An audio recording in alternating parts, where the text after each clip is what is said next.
Folks, Black Star Network is here. Hold no punches! I'm real revolutionary right now. Support this man, Black Media. He makes sure that our stories are told. Thank you for being the voice of Black America, Roland. Stay black. I love y'all. All momentum we have now, we have to keep this going. The video looks phenomenal. See, this difference between Black Star Network and Black-owned media and something like CNN. You can't be Black-owned media and be scared. It's time to be smart. Bring your eyeballs home. You dig?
It's Thursday, July 20th, 2023. I'm Greg Carr, sitting in for Roland tonight. Here's what's coming up on Roland Martin Unfiltered, streaming live on the Black Star Network. In Alabama, Republicans passed a proposed congressional map that draws intense criticism from Black lawmakers. A Legal Defense Fund Political Participation Fellow will be here to help us understand the controversy and its impact on voting rights.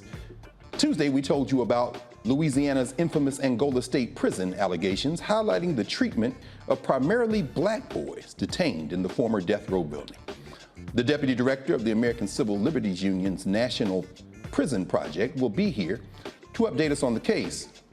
Nikki Fried, head of Florida's Democratic Party, will join us to discuss the state's voting laws, and the president of Kappa Alpha Psi Incorporated, the grand polemarch of Kappa Alpha Psi, will explain why they are joining forces to denounce Governor Ron DeSantis' racist policies. And we're looking at the health disparities associated with tobacco-related illnesses in the Black community. The president and CEO of Campaign for Tobacco-Free Kids will shed light on the critical importance of eliminating menthol cigarettes and the impact it can have on Black health. It's time to bring the funk on Roland Martin Unfiltered, streaming live on the Black Star Network. Let's go. He's got it. Whatever the biz, he's on it. Whatever it is, he's got the scoop, the fact, the fine. And when it breaks, he's right on time and it's rolling. Best believe he's knowing. Putting it down from sports to news to politics. With entertainment just for kicks, he's rolling. It's on go, go, roll, y'all. It's Roland Martin, yeah. Rolling with Roland now. He's funk, he's fresh, he's real, the best, you know he's Roland Martin now.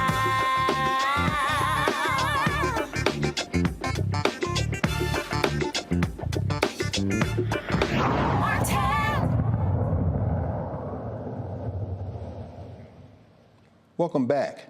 In a contentious move, Alabama Republicans advance a proposed congressional map black lawmakers say does not comply with a court order. After the United States Supreme Court ruling, the state had to withdraw the maps to give black voters a more excellent voice in elections.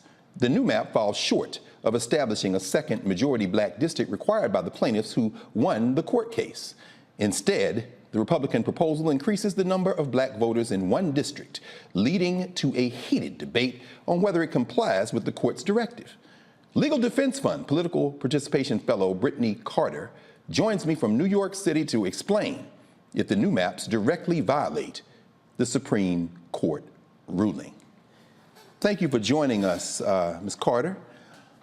It looks like these folks are determined, aren't they, just to thumb their nose at Allen versus Milliken. What is going on in Alabama, and why would they even try this, Ms. Carter? Right. Thank you so much for having me. You know, this is a case that we've been litigating for the past year and a half now. You know, we were defending a win in the Northern District of Alabama, which said that black voters had their votes diluted by the state of Alabama's 2021 congressional map, that they were denied an opportunity to elect a candidate of their choice. They made that ruling in a very clear, robust 225-page opinion saying that black voters deserve an additional majority black district.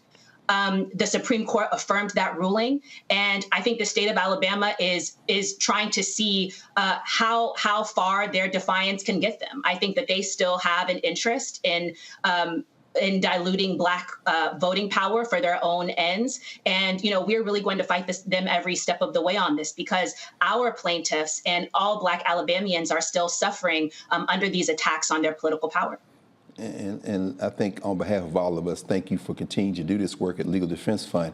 I remember as a young law student, I clerked there one summer with Cheryl and Eiffel, and it's so good to see y'all still in that wall, particularly the sisters, doing this good fight. You know, could you help us in reading the remarks of Alabama State Senator Livingston, Livingston, ironically from Scottsboro?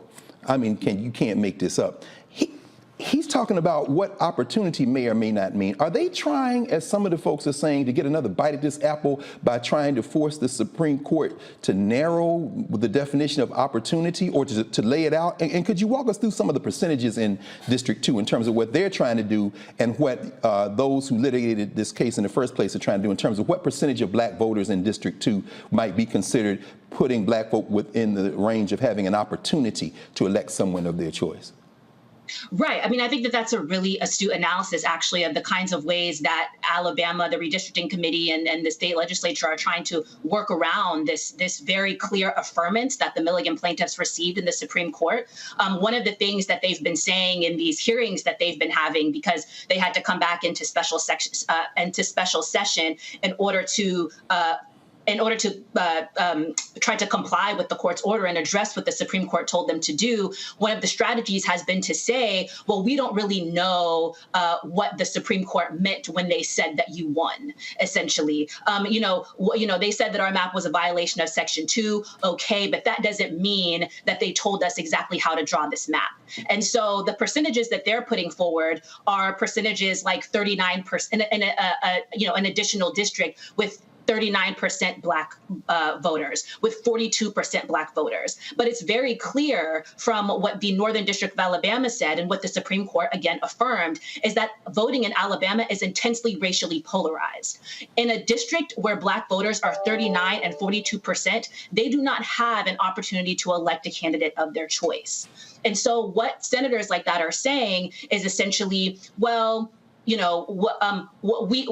think that this is sufficient. There are other communities of interest that we're also taking into consideration that are just as important as Black voters, and we think that this is what's fair. And really, it's just outright defiance. The map that our plaintiffs have put forward, and that the courts have blessed, because we submitted different examples of plans that Alabama could have drawn when we were in court, and the court said, yeah, you're right, Alabama could have drawn any of those plans. The district has I believe 51%, and there's another one of our plans that it has around 54. But both of these will actually, our experts have proven, will actually give Black voters an opportunity to elect a candidate of choice, because that's what the landscape in Alabama requires. Thank you. Thank you for walking us through that. I know you can't read the tea leaves, but we're going to ask you to anyway. How do you see this playing out, Attorney Carter?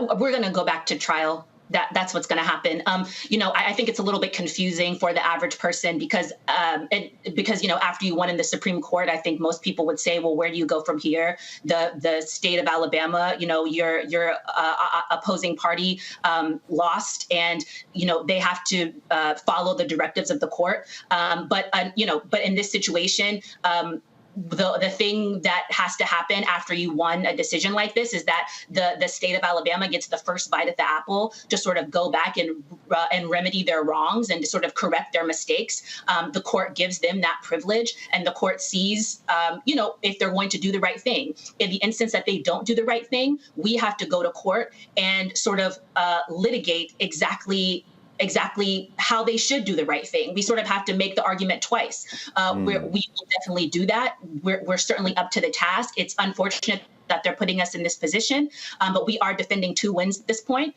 And so, we will continue to fight and to lift up what the Supreme Court said, what the Northern District of Alabama said, and what the law of the land is. We'll continue to defend the Voting Rights Act. Absolutely. One final question, because as you walked us through that, it occurs to me, is it possible that, I guess you wouldn't talk about enjoining the current map because they were able to evade that the first time.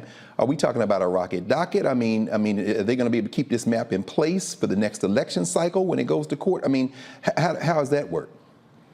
Well, that's something I don't know. I mean, the first map is already, for all intents and purposes, enjoined, after we won in the lower court and we won in the Supreme Court. That's why they're redrawing the map right now, because the current map could not stand. And so, the outcome of what happens moving forward is really just going to depend on the outcome of trial. Absolutely. Absolutely. Well, Brittany Carter, on behalf of the Legal Defense Fund, thank you so much for joining us. And thank you for continuing to do this work. And we are guaranteed to win because we're not getting off the battlefield. So thank you very much, sis, for joining us tonight. Thank you so much for having me. I really appreciate the opportunity, and thank you for supporting our work. Absolutely, always. This is Roland Martin Unfiltered on the Black Star Network, and we'll be right back to continue discussing this issue.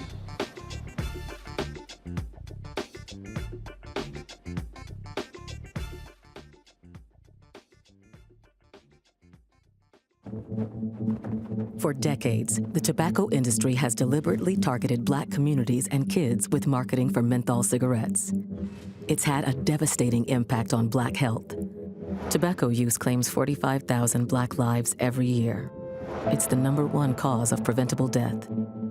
In the 1950s, less than 10% of Black smokers used menthol cigarettes. Today, it's 85%. Ban menthol cigarettes. Save lives.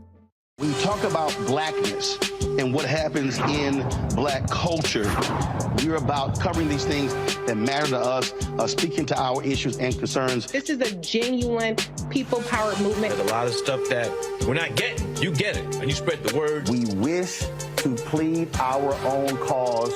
Too long have others spoken for us. We cannot tell our own story if we can't pay for it. This is about covering us. Invest in Black-owned media. Your dollars matter.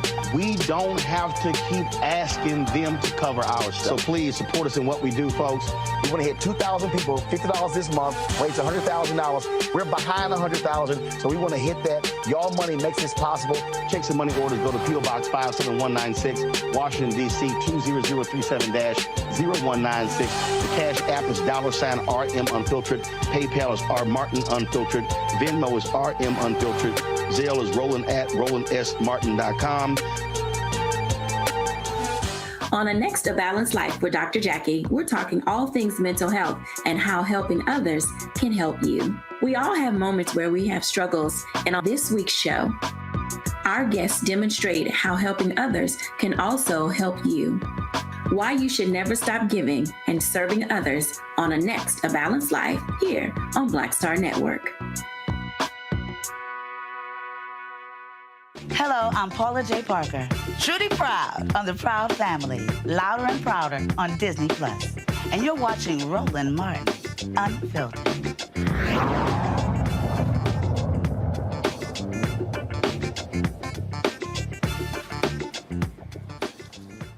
Back here on Roland Martin Unfiltered, and we're going to discuss this Alabama case with our Thursday night panel. It's always good to see my sister, although I don't appreciate the fact that I'm sitting in this seat, and I think probably you should be sitting here, but that's all right. Reese Colbert, host of the Reese Colbert Show on SiriusXM and queen of all platform media. I saw you on TikTok today, sis. Oh, my goodness.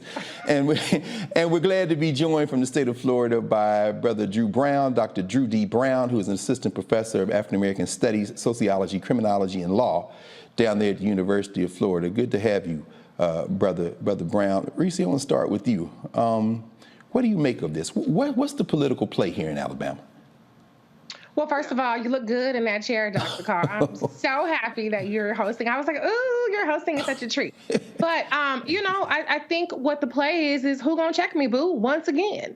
The whole fallacy of the Supreme Court being supreme is only when the rulings are convenient for the people that don't need to play by the rules. The Democrats always play by the rules. And so regardless of how egregious and how appalling the rulings are, like, for instance, overturning Roe v. Wade, like what they've done so far to gut Voting Rights Act, the Democrats are going to continue to play ball with the Supreme Court. On the other hand, with Republicans, they're seeing that the rules are whatever the hell they make them. And they're also seeing that if they don't get their big win the first time, they're going to go back to the same people that have shown an appetite to rule in a way that's favorable to them over and over again. So being funny about opportunity this and is opportunity 30% or is it 40%? You know what the hell damn opportunity means. It means that Black people get an opportunity to, not opportunity, but they get the right essentially to influence the elections as opposed to their votes being diluted. And so they're going to play stupid and they're going to play like, oh, that's not really what I'm after. That's exactly what they're after because they play for keeps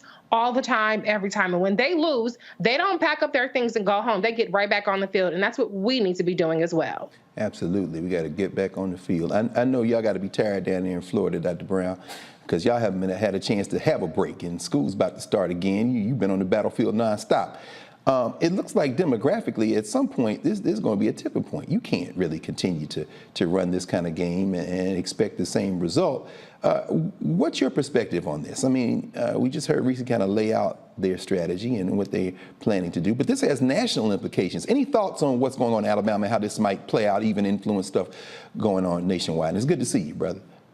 Yeah, it's great. It's great to see you, too, and thanks for having me on.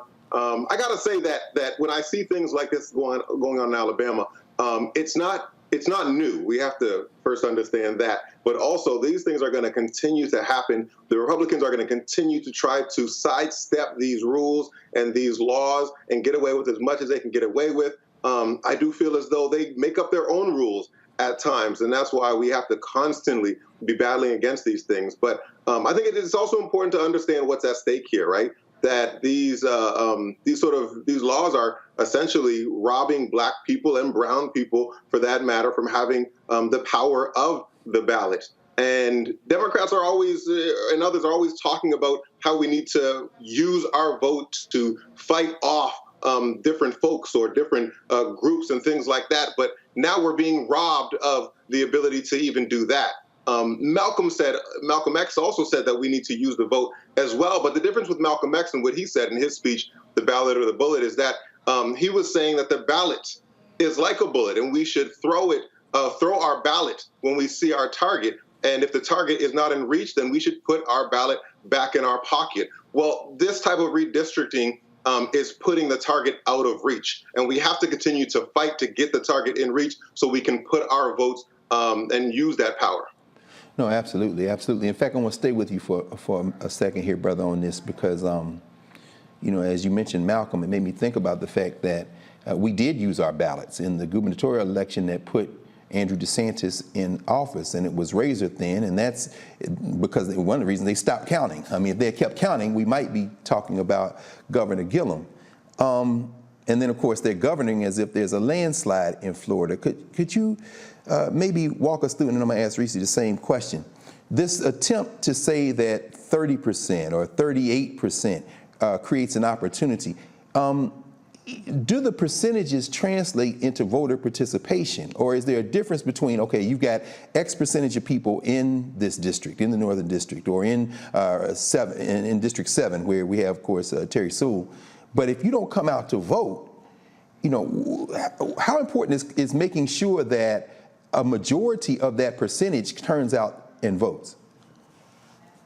I think it's a tremendous difference. However, we have to understand that this is not the only play that folks are making, right? This redistricting is not the only thing that they're doing. They're also doing other things like voter intimidation, right? Which we'll probably talk about a little later, especially down here in Florida, looking at different ways to suppress these votes that on the one hand, folks are saying, well, this should give an opportunity for people, but on the other hand, they're doing other things to suppress even that aspect of the vote. And so I think that a lot of these things are happening and a lot of double talk is happening. But when it comes down to it and you really look at the facts, the fact of the matter is that a lot of the Democratic vote, a lot of the black vote is being suppressed in a multitude of ways. Absolutely, absolutely. And Reese, you know, you walked us through some of those ways and consistently told us, you know, kind of helped us understand how this combination that Dr. Brown is talking about shows up. In your mind, what percentage, roughly speaking, would maybe guarantee some sense of being able to say that there's an opportunity there to take that district? And we know the National Redistricting Foundation, we heard Ms. Carter talk about a 54% or a 51%. Politically, in combination with some of the things that Brother Brown is talking about, you know, in your mind, what would satisfy that threshold? Because clearly that seems like that's what they're going to litigate. Well, you need at least 50, because to be honest, people don't be voting. You know what I'm saying? I mean, if people activated to our capacity, then sure, 35%, 38% would make the difference. But we know that doesn't happen, in large part because people do recognize that there is voter suppression, in large part because people do not feel like they actually have the power to influence their election. So it's kind of putting the cart before the horse when you are, whatever, however that saying goes, to try to say, well, everybody vote, and then that way you can influence elections, when they've seen for decades now that that's not actually how it happens. And so if you want to guarantee it, then you got to go at least 50%. You know what I'm saying? But what I can guarantee is that whatever percentage that Republicans are putting forward is the percentage that they feel comfortable will not do the trick. So you got to add at least 5, 10, 15 points to whatever the Republicans are starting at, and maybe they're going to try to lowball it, but they really think they'll land at 42%, and that's still not enough. Whatever they're suggesting, that ain't it. That's what I do now. No question. I hope everybody's taking notes and heard that very clearly. If they're comfortable with it, then clearly they have thought this out. So we know this is not just an arbitrary number they're coming up with. Thank you, Reese. That's important. We're going to take a break here and go to our break. And when we come back, we'll pick up on the other side and then continue our conversation of the news of the day here on Roland Martin. Roland Martin Unfiltered will be right back after this break. And you're watching the Black Star Network.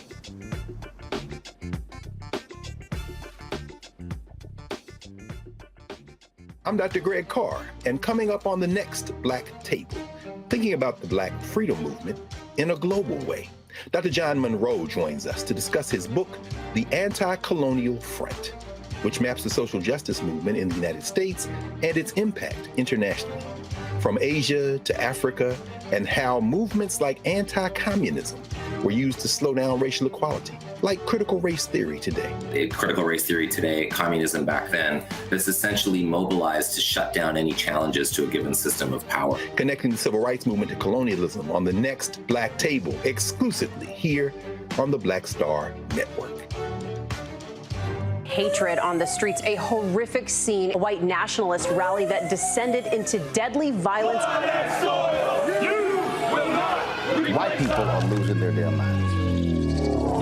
As an angry pro-Trump mob storms the U.S. Capitol, we've seen We're about to see the rise of what I call white minority resistance.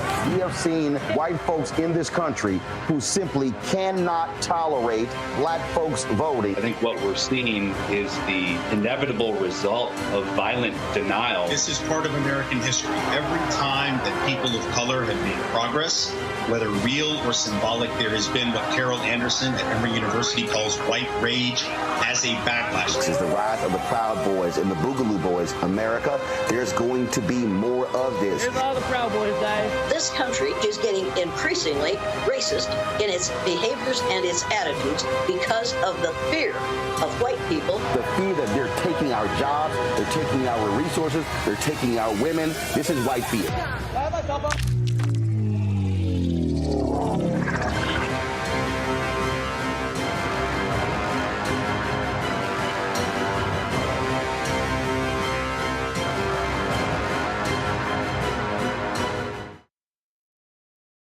I'm Dr. Greg Carr, and coming up on the next Black Table, thinking about the Black freedom movement in a global way.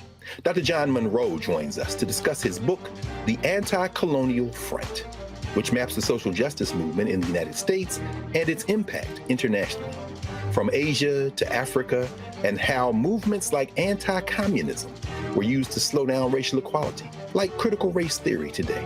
Critical race theory today, communism back then, that's essentially mobilized to shut down any challenges to a given system of power. Connecting the civil rights movement to colonialism on the next Black Table, exclusively here on the Black Star Network. Me, Sherry Shepard, with Sammy Roman. I'm Dr. Robin B., pharmacist and fitness coach, and you're watching Roland Martin Unfiltered.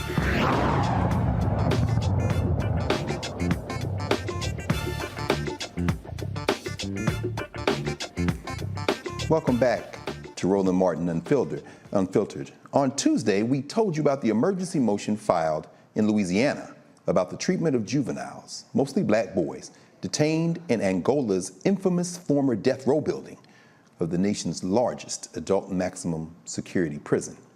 The complaint alleges that children are being placed in mandatory solitary confinement for 72 consecutive hours when they arrive, only being released from their cells for a few minutes to shower. I think it's 8 minutes. Punishing children with being locked in their cells for over 23 hours, only let out to shower in handcuffs and shackles. Being handcuffed and shackled is punishment even when they are allowed to go outside for recreation time. The filing also cites evidence of extreme heat in the individual cells where children are confined, which do not have windows or air conditioning. Joining me now is Tammy Gregg, Deputy Director of the American Civil Liberties Union's National Prison Project. Welcome to Roland Martin Unfiltered, Director Gregg. Please give us an update. What is going on? And we know what's going on in Louisiana, but please tell us, how are you all fighting back and how can we help? Please, it's good to see you. Yes. Good evening, and thank you for this opportunity to share the horrific conditions that the children are being confronted with. First of all, I'd like to say that the kids, and I thank you for your segment earlier in the week, but you have one thing that the public needs to remember, that these are children. They haven't been convicted of crimes. They are in crimes that are equivalent to the adult system, where people might be incarcerated in an adult facility like Angola. They belong in their homes, or they belong in juvenile justice secure facilities where they're being provided with education, where they're being provided with rehabilitation, and they're being provided with treatment and services. These are all promises that the state made to these kids. They made to their parents when they took possession of them, and they made to this court almost a year ago. And our evidence, based on conversations with the kids that are very recent, within the last week and a half to 2 weeks, demonstrate that the things that you highlighted, the exposure to excessive heat, the lack of education services, the lack of services, special education services, a lack of recreation, being shackled, all of those things are happening real time. And so what we've done, as you noted, was we filed an emergency motion in court asking the court to immediately evaluate these issues and We have to demonstrate that they're occurring currently, and we believe that they are. And we asked the court to remove them from Angola and from any adult facility because they don't belong in the adult system, and certainly not a system that's maximum security and is on the grounds of a former plantation and convict leasing site. Absolutely. Absolutely. And as you noted, you all have been punching back on this since almost a year ago, August, right, when you filed. I'm trying to understand, I think we would all try to understand this. When the judge said that certainly putting them in Angola, which of course, as we know, is historically infamous, we know, yes. Perhaps the worst prison, certainly there aren't any worse, in the United States of America, named for where they took us from in West Central Africa. That's how bad it is. But when the judge says, yeah, it could likely cause psychological trauma and harm, but then follows us up with the threat of harm these youngsters present to themselves and others is intolerable. What are we supposed to make of something like that, particularly as you said, because they're not convicted of anything and what they're suspected of doing or whatever is civil, not criminal? How can a judge, how are you reading what the judge said a year ago? So I was there. We had a 3-day proceeding, and the state... I'm sorry, maybe I think my head... Did you say 3 minutes? 3 days, I apologize. Oh, 3 days. No, I'm sorry, I didn't hear. I thought, I was like, I know just, my God. Okay, a 3-day, okay, please, I'm sorry. Walk us through this 3 days, all right. A 3-day hearing where we put on evidence from a juvenile justice expert, well-respected throughout the country, a child psychologist, and we presented evidence of the harms that you mentioned, both psychological, physical, emotional, and just the fact that this is not the model that Louisiana should be following. And the state did a really good job of showing pictures that were not attributed to any individual, but showing property damage. They talked about escapes and elopements of the children, and they said that these children essentially were incorrigible, and they were disrupting the services they were providing to the other kids in the juvenile detention setting. And for the sake of these children and the public, they needed to give them more intensive treatment. And so that was the justification. In addition, the state made a promise that if they put the kids in this setting, that they would do it for a short period of time, and that they would provide all of the services kids would get if they were in a juvenile setting, the appropriate setting, versus Angola. All of those promises have been broken. As you see in our filing and the testimony we present from the kids, not one of those promises have been kept, including having access to their parents and their families. Visits have been very limited.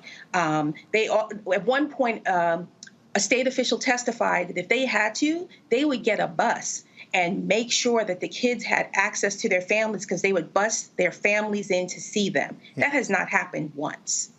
These kids are not seeing their families.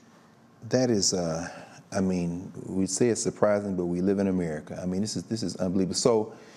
So you're once again into the breach. What can we do to support, and what do you expect is going to happen now?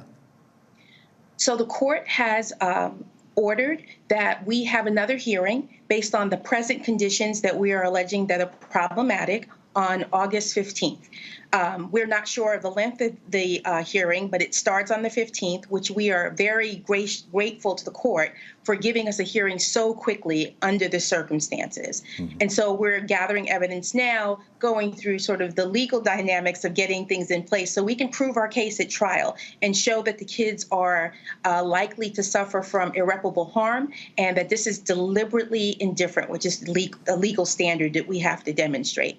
And as for what folks can do to support this, people who live in Louisiana, people who live in other states who have children, you can reach out to the governor's office. There's a petition that's being circulated on your internet, and let him know that this is not right. Louisiana is the only state in the entire United States that ever done anything like this. You don't want to be notorious for that or have that legacy. You're already dealing with a state that is failing families and children through the low educational opportunities and achievement, the severe poverty rate in the country. Mm-hmm. It's one of the lowest. all of these statistics are amplified when we're talking about Black and brown children. And so it's already a travesty. It's already a legacy that I would hope no one would like to have as an elected official, that actually should pledge instead to provide services to these kids, to give them the best opportunity to achieve and be healthy, producing adults. Absolutely. Tammy Gregg, Deputy Director of the American Civil Liberties Union National Prison Project. We can't thank you enough for not only your service, but for fighting this ongoing fight. And Roland's going to continue to follow up on this, so we'll be asking you back, I'm sure, soon for updates. Thank you, and thank you for helping us understand how we can get involved as well. Thank you so much. I appreciate the opportunity. Absolutely, absolutely. Let's go to our panel for a moment. Dr. Brown, I'll start with you because one of your areas of expertise and scholarship is in criminology. What do you make of this, brother? Yeah, I think this is absolutely ridiculous. A clear violation of the Eighth Amendment. I was going to ask about the Eighth Amendment. I just figured it wasn't in the Constitution no more, brother. That's when. You know, I think this idea of cruel and unusual punishment, they must be banking on the fact that this is not necessarily unusual when we're talking about prisons in America. This poor treatment, right? That I was going to say in 2016, you know, the Justice Department, the Bureau of Prisons announced that they were going to do a sweeping overhaul of prison conditions and focus on reform. Unfortunately, this isn't necessarily happening with the level of urgency that we would like to see it. Yes, we have different instances like earlier this year, San Quentin announced that they were going to do more rehabilitation and things like that. But I guess they're pushing this with all deliberate speed, as they said in Brown versus Board of Education, which basically means they're going to do it on their own time as long as they're moving forward in increments. But this is ridiculous, the way that we need such monumental reform just to reach a level of human decency and treatment, let alone reach and address rehabilitation with much needed therapy and education and development for these youth. Absolutely. I want to follow up, man, because, of course, you know better than I do how infamous the name Angola is. I mean, the Angola 3, Brother Albert Woodfox, and so many. Is Angola an outlier, or is this symptomatic of something? We've certainly seen some of the cases that Roland has covered over the last few months, you know, these filthy conditions in jails and juvenile. Is this an outlier, or where does this fit in the context of incarceration, particularly as it relates to young people in this country, in your mind? It certainly is one of the worst. If not the worst that I've recognized. But we can't say that it isn't a part of a larger system. We can't say that it isn't a symptom of a larger issue.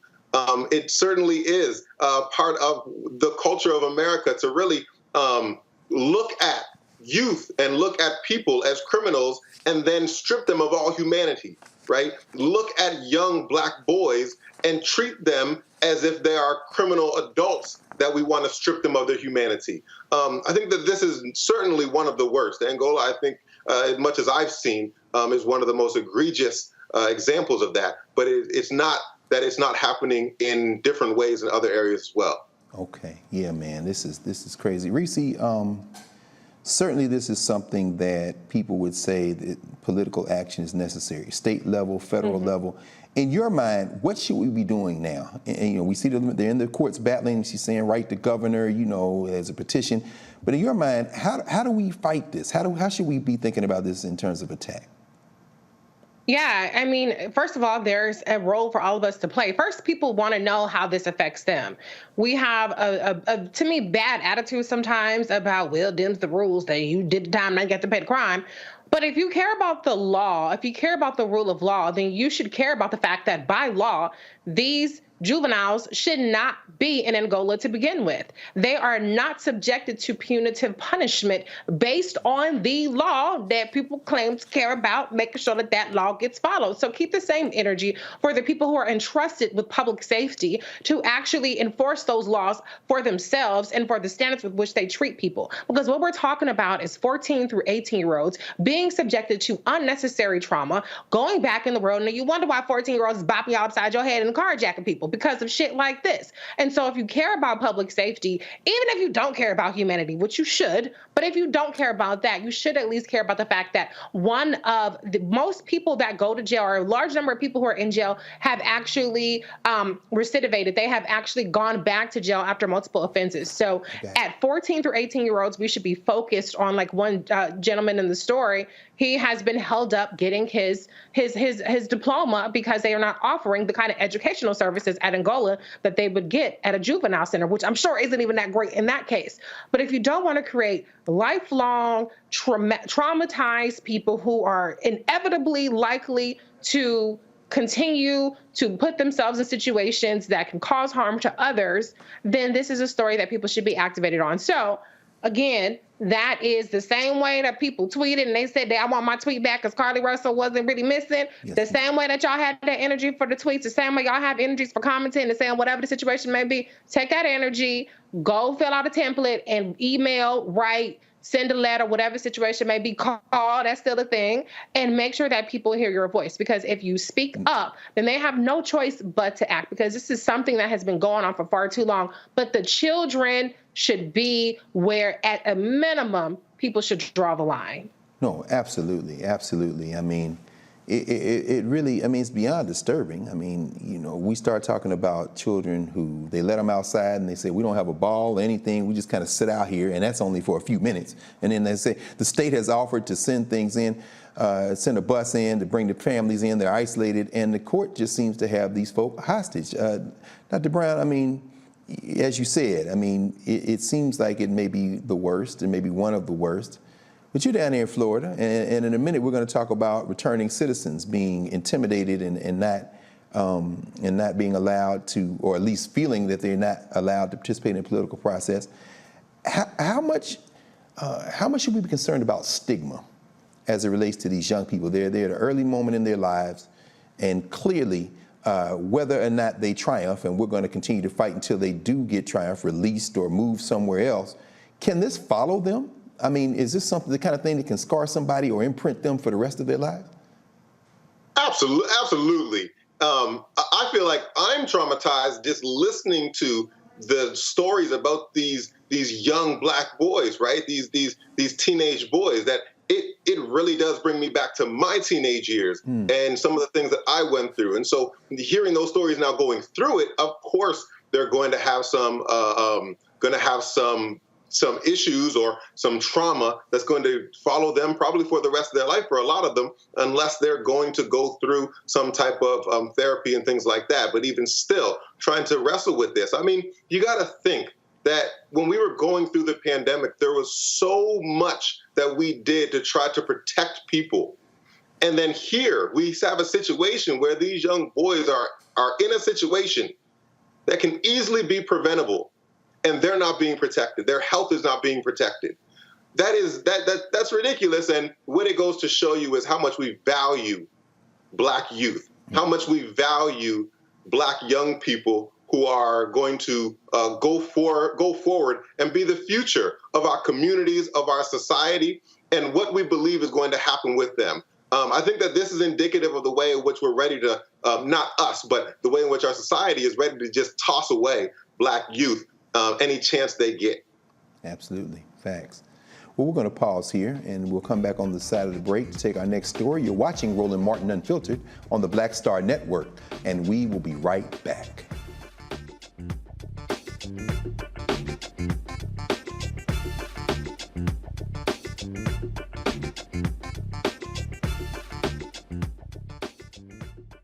Next on The Frequency with me, Dee Barnes, actress, writer, and advocate Redrawn Chong is here to discuss her childhood and break down her life in Hollywood, a show you don't want to miss. Well, even at my peak when I was getting a lot of stuff, as soon as I was working a ton, I heard people whispering, oh, we don't want to pay her because we're giving her a break. Only on The Frequency on the Black Star Network. On the next Get Wealthy with me, Deborah Owens, America's Wealth Coach, Dexter Jenkins is a faith-based financial mentor with more than 20 years in the financial services industry. He's passionate about helping families build generational wealth even though I'm talking about things like prayer, I'm talking about things about reading the word, I'm talking about things like fellowship, I'm talking to members who are dealing with losing their houses, or I'm talking to members who, because of a lack of the handling their finances, they're working 2 and 3 jobs. And so what I'm finding is that they're not coming to church because they don't have a handle on their finances. We're talking how to get wealthy through faith and our finances on the next Get Wealthy, right here, only on Black Star Network. I'm Faraji Muhammad, live from LA. And this is The Culture. The Culture is a two-way conversation. You and me. We talk about the stories, politics, the good, the bad, and the downright ugly. So join our community every day at 3 p.m. Eastern and let your voice be heard. Hey, we're all in this together. So let's talk about it and see what kind of trouble we can get into. It's The Culture, weekdays at 3, only on the Black Star Network. I am Tommy Davidson. I play Oscar on Proud Family, Louder and Prouder. Right now, I'm rolling with Roland Martin, unfiltered, uncut, unplugged, and undamn believable. You hear me?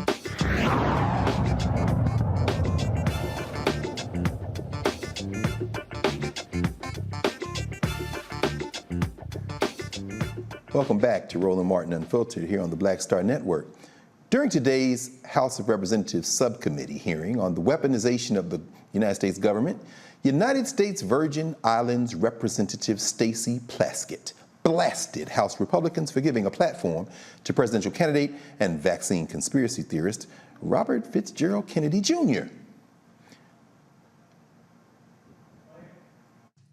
I know that we talked earlier about a post that Mr. Kennedy had at the beginning of the Biden administration. I just want the record to reflect that that post has not been taken down. So I'm wondering about the extent of censorship when the post is still there. But more importantly, again, I go back to just the fact that we are creating a platform for this kind of discussion, not about the censorship, not about free speech, but the content of some of that speech that we are amplifying in this room. I'm appalled and just so troubled by colleagues that I have to work with, that these are individuals who would bring a witness who's promoted a video that compared the COVID vaccine to the Tuskegee trials. The Tuskegee trials were a very difficult time in Black America where individuals who were already sick with a disease were then reviewed, experimented on who already had a disease to see how far that disease went. And making the comparison that manipulates and preys on Black people's feelings about the atrocities of the past in order to prevent them from seeking life-saving vaccines in the present. And knowing that this is dangerous, I cannot also be unaware that this comes from an individual who, by Mr. Roy's introduction, is very smart and understands the implications of this. You know, Mr. Kennedy's own family decries his stance on vaccines, and families disagree on a lot of things. I got family members that, we all disagree, so that doesn't mean anything. But the fact that he has famously sent a request to a party guest that they had to be vaccinated to come to his party. And I'd like to introduce into the record a letter from Louis Silkin, a law firm representing Mr. Kennedy, which states, as he has stated repeatedly, he vaccinated all his children, and I'd like that to be introduced into the record, but tells the Black community and myself, a mother of 5 Black children, that I should really be careful and not necessarily have the same safeguards to protect my family, my children, from a virus that has killed millions of people because I'm Black. There's no secret that this is an amplification of his own platform. I'm not going to talk about the money that's received from the Children's Health Defense from his anti-vaccine organization that's responsible for a majority of the false information out there about COVID, and the notoriety that's gained from it by manipulating Black and other vulnerable communities to propagate these pseudosciences. Congresswoman Stacey Plaskett, who has done your woman's duty on this subcommittee. Of course, she would not go unchallenged, even as she has lived rent-free in the head of the next speaker you will hear, the pride of Troy, Ohio, from the 4th Congressional District, Subcommittee Chairman, and a lot of other things, Jim Jordan, who invited Robert Kennedy Jr. and other witnesses to testify about the supposed censorship of various views by tech companies and the federal government. While Plaskett criticized Kennedy's remarks about COVID-19 being ethnically targeted and a Tuskegee experiment comparison, as we heard, here is how Kennedy responded to Plaskett. I'd like to just respond briefly to some of the, what I would call defamations that have been just applied to me by the ranking member. I'm happy to talk to you about my opinions on these issues, what you have stated and tried to associate me with through guilt by association is simply inaccurate. Virtually everything, every statement that you just made about me is inaccurate. I have never advised Black Americans not to receive vaccines. At one point you say I'm anti-vax, and that's a bad thing. The other moment you point out that all my children are vax. I'm fully compliant with the vaccine schedule myself, except for COVID. I took flu vaccines for 20 years straight. I have never been anti-vax. I have never told the public avoid vaccination. The only thing I've asked for, and my views are constantly misrepresented so that the truth of what I believe is not, we're not allowed to have a conversation about that with the American people, which I believe vaccines should be tested with the same rigor as other medicines and medications. You tried to associate me a moment ago with the replacement theory, which is racist. No, I did not say you Time had the belongs to the replacement gentleman theory. from I said my colleagues. Time belongs to the gentleman from I denounce that theory. It is racist, and I have never endorsed it or had any association with it. Our film on a medical, by the way, Bill Buxton, who is the Black CDC official who ultimately exposed the Tuskegee experiment, tried for years and years to appeal to CDC to stop it for 40 years. Finally, he got relief by walking into my uncle's office in the building next door. Teddy held hearings and ended the experiment. I remember that very well. And to say that I created a film that encourages Blacks not to get adequate medical care is just completely abhorrent. Don't misuse my words. It's the witness's time. Do not censor the witness. I'm not censoring the witness. Yeah. I'm not censoring the witness. He's still talking. It's my time, and I've given it to the witness. Do not censor him. I'm not censoring him. If the views that you and others have applied to me, I've attributed to me, if they were actually true, I can see why I shouldn't be able to testify here today. Those are not true. These are defamations and malignancies that are used to censor me, to prevent people from listening to the actual things that I'm saying. And I think, ranking member, that we should have a real conversation rather than an exchange of ad hominem attacks.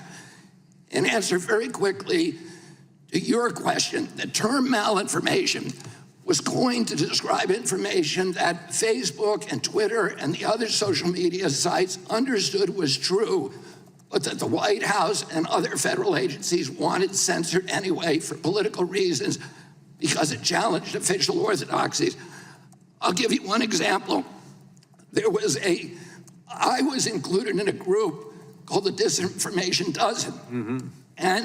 And Facebook and others were asked to censor us, which they did. And by the way, my Hank Aaron post, it was taken down. My whole Instagram account with 900,000 people was taken down because of that.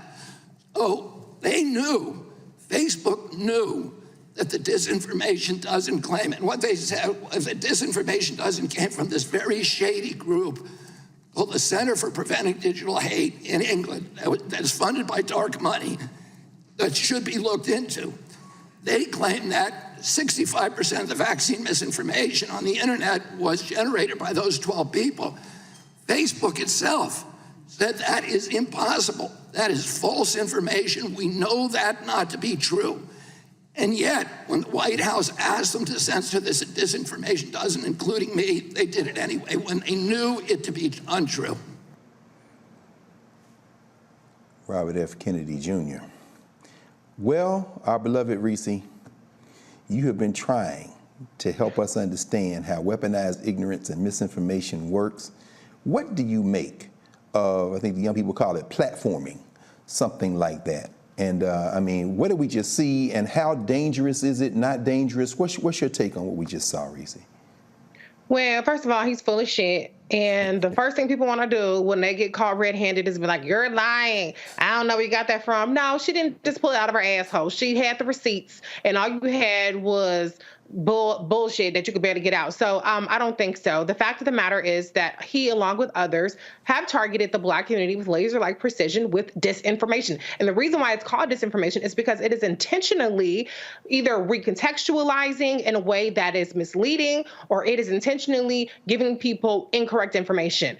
And what I've said that's really important to understand about disinformation in the past is it's not that it is 100% patently false. What it is that you take something that might have a slither of truth to it, and then you put it in a completely different context, or you put other things around it that make it have a different meaning than if you actually kept it in its entirety in its original context. For instance, when you see a clip that's 15 seconds that looks bad, for instance, well, the 15 seconds before and the 15 seconds after it might completely change the message of that clip. But if all you're running with is this particularly selectively edited thing, and somebody selectively edited it to manipulate you, that's disinformation. And so the idea that Robert F. Kennedy Jr. is some altruistic actor who's out there trying to save the Blacks from vaccines that are harming us, when, like she said, your kids is vaxxed, you want people at your party to be vaxxed, and so you talking out of one ear, talking out of the side of your mouth, and you doing something on the other side. And so don't fall for the okie doke. I know that the COVID wars and the vaccine wars was popular. Some people still ain't vaxxed. That's fine. We're over it. Good luck. If you made it this far, I'm sure you're going to be all right. We're not arguing with that shit no more. But at the time, this was a situation where Black people were disproportionately killed from COVID, who were disproportionately sicker from COVID, particularly when it came to Black mothers dying at a disproportionate rate, already bigger than the Black maternal mortality rate. And we were being targeted with this disinformation. The medical apartheid, you've had Black doctors who came out and said that they gave an interview under completely different circumstances, and their words were chopped and screwed to give a different opinion or different view. And so he cannot be trusted. And if you don't take away nothing else I said, this is a person who's trying to run for president of the United States, right?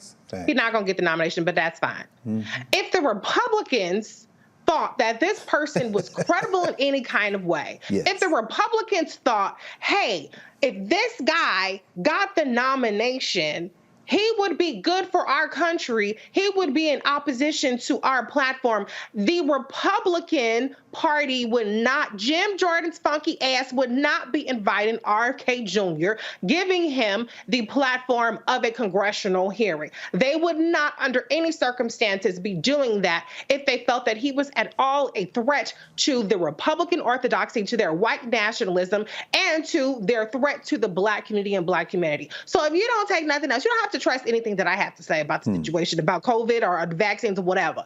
But do you trust the Republicans? Do you think that the Republicans are platforming a person that is in your best interest as opposed to in their best interest? Absolutely. We're going to go to break in a second, but I want to see if I could just squeeze in maybe a minute for Dr. Brown, because you are, sir, in a state where I think we were all sending prayers to Florida, because they damn sure tried not to even close down for a split second. I know we had a lot of students running down there for spring break and everything else. How dangerous is this, brother? I mean, and as Reese said, for people say, well, I made it through and I'm not sick. I mean, we are still a lot of Roland Martin Unfiltered is still remote in the wake of COVID. I mean, how do you filter this, and what should we be taking from this as Reese has kind of laid out the dangers of misinformation?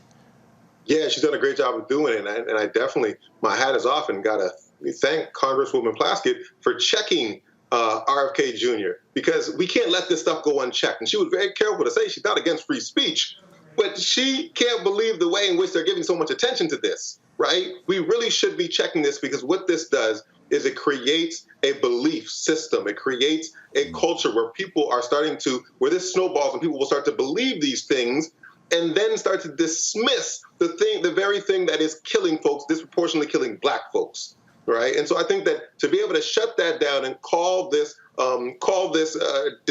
misinformation right then and there, certainly want to thank her for that. And that's exactly what it is. I think we need to continue to do that, continue to shut this stuff down. No, we're not against free speech, but we want to be able to shut down misinformation when we can. Absolutely. Thanks, Dr. Brown. Well, when we come back from the break, we're going to be talking about Florida a couple of times in a row here. So you're watching Roland Martin Unfiltered on the Black Star Network. We'll be right back.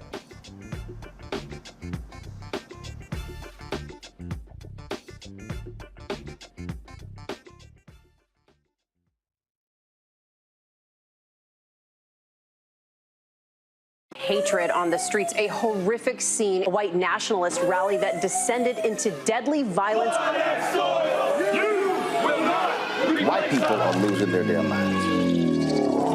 As an angry pro-Trump mob storms the U.S. Capitol, we've seen shooting. We're about to see the rise of what I call white minority resistance.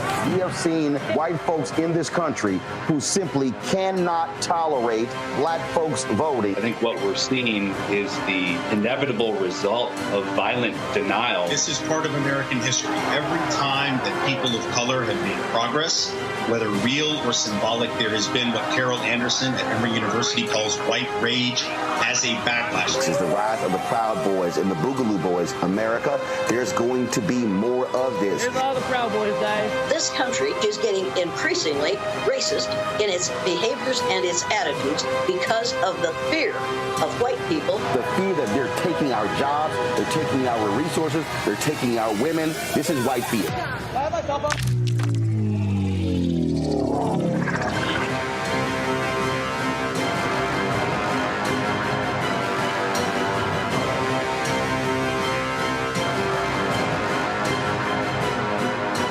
When you talk about blackness and what happens in Black culture, we're about covering these things that matter to us, speaking to our issues and concerns. This is a genuine people-powered movement. There's a lot of stuff that we're not getting. You get it, and you spread the word. We wish to plead our own cause.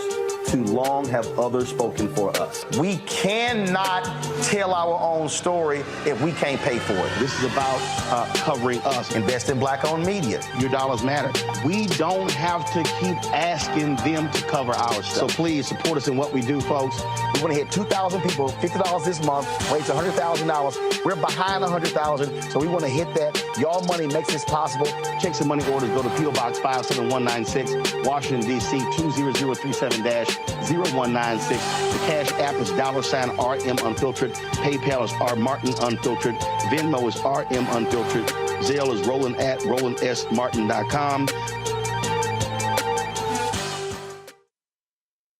Folks, Black Star Network is here. Oh, no punches! I'm real revolutionary right now. Support this man, Black Media. He makes sure that our stories are told. Thank you for being the voice of Black America, Roland. Hey, Black, I love y'all. All momentum we have now, we have to keep this going. The video looks phenomenal. See, this difference between Black Star Network and Black-owned media and something like CNN. You can't be Black-owned media and be scared. It's time to be smart. Bring your eyeballs home. You dig?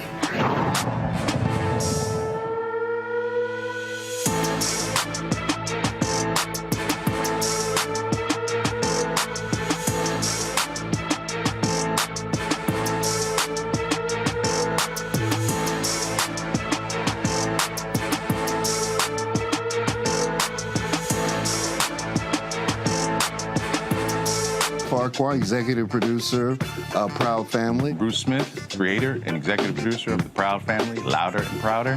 And you're watching Roland Martin Unfiltered.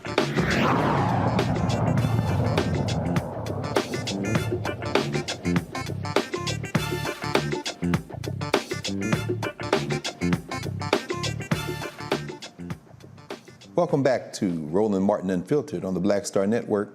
Remember to download the app, the Black Star Network app, and to continue to spread the word about the Black Star Network. And as Roland would say, and no doubt is saying somewhere in social media as we speak here, smash the damn like button. I think that's probably what he would say at this juncture. So I'm just going to channel my inner Roland Martin. You know, so much is going on in Florida. Florida continues to be in the headlines with its racist practices. Dr. Brown, I know your university, and I think about my good friend Dave Canton down there, chair of Black Studies and African Studies at U of F. A number of job offers went out. You got 5 positions down there. People not trying to come to Florida.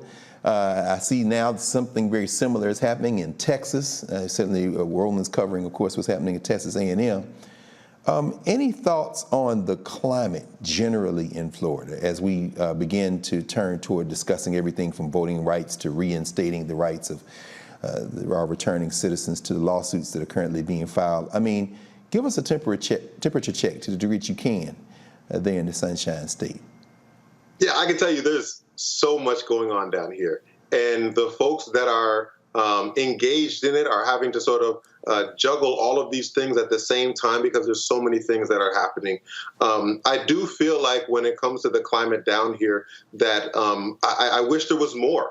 I wish there was more stuff going on. I wish there was more resistance to some of the things that are happening. I wish there was more action taken towards these things because what ends up happening is that something happens, and if that's not checked, if that's not fought against and resisted, then the next thing happens. Then the next thing happens. First, it was the AP course for African American Studies, and then comes the HB 999 legislation that comes down, and then comes the next thing, and it's like, whoa, the train pulled out many times before, and now we're worried about it when it's almost at full speed. Well, it's going to be hard to stop then. So we really need to get a handle on some of these things that are going on and address them in an appropriate way. Absolutely, absolutely. Reese, I listening to Dr. Brown there and thinking about, you know, this onslaught, this relentless onslaught, one thing after another, after another, after another. As somebody who is hardwired into how we resist politically and across the board, and as somebody who sits at the center of a number of media spaces and kind of takes the temperature of our folk on a weekly basis, on a daily basis, really, how important is it for us to kind of factor in that fatigue? And when we do have platforms, I mean, I say this tongue planted slightly in cheek. So our brother Bakari Sellers decided that he was going to, you know, dance around and try to do his best impression of Van Jones. Hey, you know, how important is it for us to factor in fatigue? Because it seems like it's one thing after the other. And how do we pick what we fight? How do we pick our battles in your mind? Woo, people are tired. They're tired of the bad. They tired of, can you pitch in $5? They tired of even some of the good. They just don't even care. They don't want to hear about it. You know, the fact sheets, the PDFs. And so that's a very real thing. You know, I think Dr. Brown mentioned something about those who are engaged, and that's really key because a lot of people aren't engaged. I remember I was in Florida. I was at this little, I'll just say hole in the wall. I ain't going to say some other adjectives. I'll say hole in the wall. And it was a predominantly white crowd. And I noticed that them people don't give a damn about, you know, what Ron DeSantis is talking about, or even what Trump is talking about. They just up in there getting their little $4 bills, singing Journey or whatever situation. I don't recognize all of the songs because I don't listen to that kind of music. But they're just living their life. And so seeing that, it really brought home to me how there are people that are just out there getting by. They're not checked in. They're not engaged. Whatever's happening, they don't feel like it moves the needle in their personal life beyond the fact that they just want to go get a beer on Saturday with their friends. Okay. And so how do you connect to those people? That's a little bit harder of a lift. But when we are talking and we are having these conversations, we have to connect the dots each and every time. You know, like there's been a lot of discussion lately about Keke Palmer having a little bit of butt cheeks out over, under her little sheer overlay at the Usher concert, or, the girls twerking at the Essence Fest. And I said, okay, well, let's pivot. We can have that conversation, but if we're talking about what advances our community, let's talk about legislation. Let's talk about what Ron DeSantis and Greg Abbott and all these other trash governors and Republican candidates are doing around the country. And so we have to recognize what gets people attention and pivot, connect the dots. What are people taking away from the things that have their attention? Carly Russell, what the takeaway is, well, they don't care about Black people missing, or they're not gonna care anymore. Well, they haven't been caring. That's why every day when Roland Martin does Black and Missing, y'all don't share the Black and Missing. Y'all don't pick up the phone and call the police. Y'all don't sit up there and go search for these people. So we have to find out, what are people already talking about, and let's use that to leverage people's attention and change the conversation a little bit. We ain't got to talk about all the deep stuff all the time, but while we're talking about this, let's connect this dot and let's have this conversation. If we can do that enough times, maybe some people will start to get it a little bit more. We don't need everybody. We just need to pick up some of the margins. So that's what Republicans get. You pick up the margins, or you pick off the margins, and they win. We do the same, we win. Absolutely, and few do that, taking that as a point of entry and bringing out the bigger issues better than you do. In fact, I don't know anybody who does. As Stanley Crouch said of Jack Johnson, genius is the ability to make the difficult thing look simple, but you all just got a class in how important it is to be able to make that thing that looks trivial a point of entry for the larger issues. So thank you for walking us through that. Reese. Thank you, Dr. Carr. No, of course. Look, thank you. So much is happening, in fact, in Florida, as we said, from voting rights, groups suing Governor Ron DeSantis and others over alleged voter intimidation, a federal judge refusing to block 2 parts of the new Florida election law that placed restrictions on voter registration groups. We want to be walked through that and get a little bit clearer focus on what's going on and how we're fighting back in the Sunshine State. So we're joined now by Nikki Fried, the chair of Florida's Democratic Party, and she joins us to discuss everything that's happening in the Sunshine State. Welcome back to Roland Martin Unfiltered, Chairwoman Fried.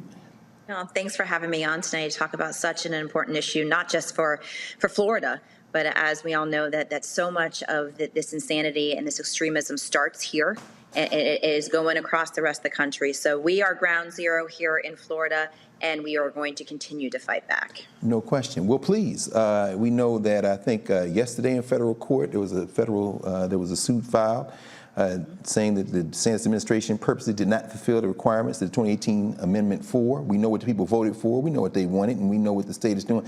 Walk us through this as maybe as a point of entry, and then kind of expand it out and help us understand the implications for everybody in the country.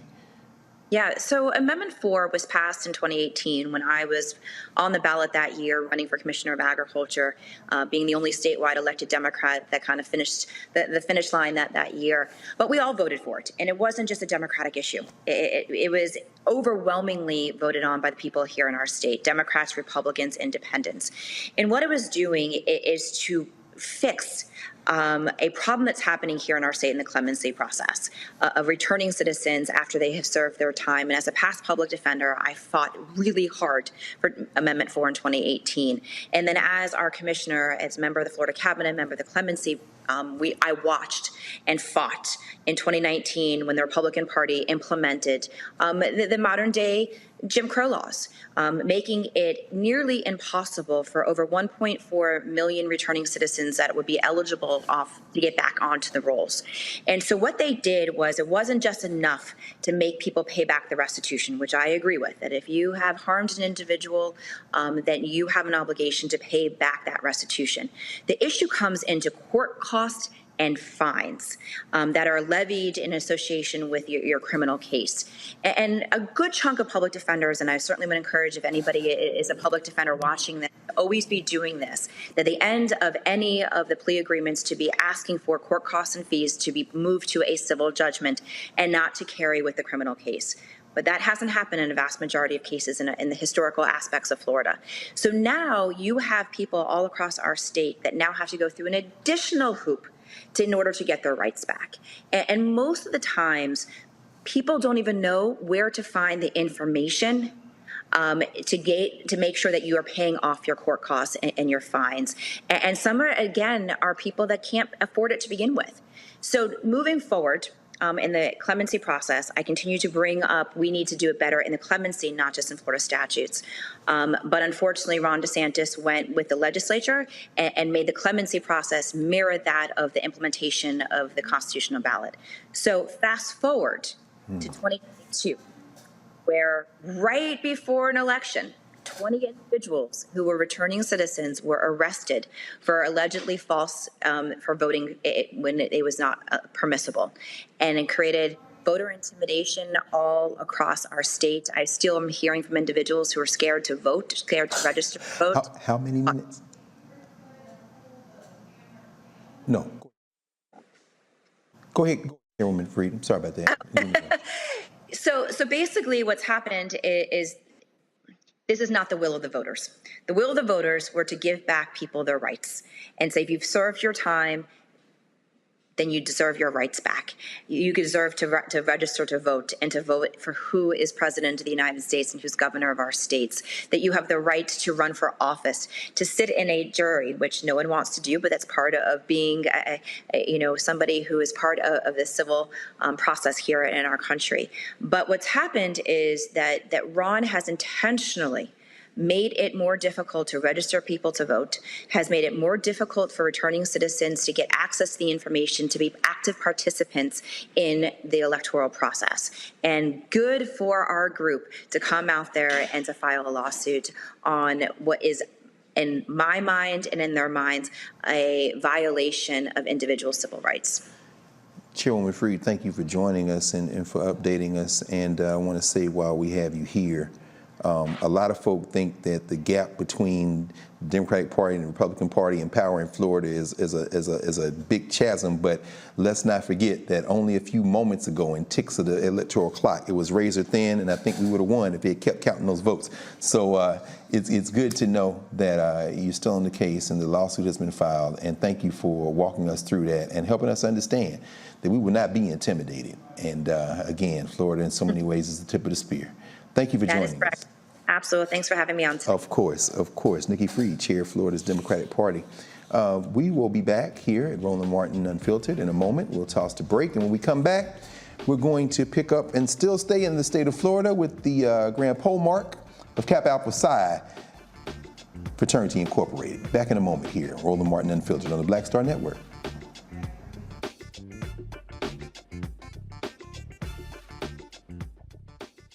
My early days on the road, I've learned, well, first of all, as a musician, I studied not only piano, but I was also drummer and percussion. I was all city percussion as well, so I was one of the best in the city on percussion. There you go. Also studied trumpet, cello, violin, and bass, and any other instrument I could get my hand on. And with that study, I'd learned again what was for me. I learned what it meant to do what the instruments in the orchestra meant to each other in the relationships. Right. So that prepared me to be a leader. That prepared me to lead orchestras and to conduct orchestras. That prepared me to know to be a leader of men, they have to respect you and know that you know the music. You have to be the teacher of the music. You have to know the music better than anybody. There you go. Right, so you can't walk in unprepared.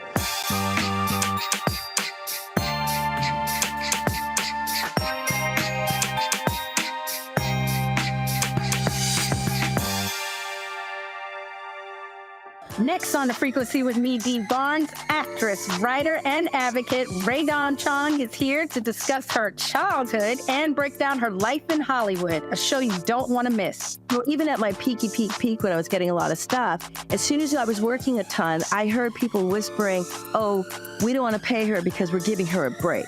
Only on The Frequency on the Black Star Network. I'm Faraji Muhammad, live from LA.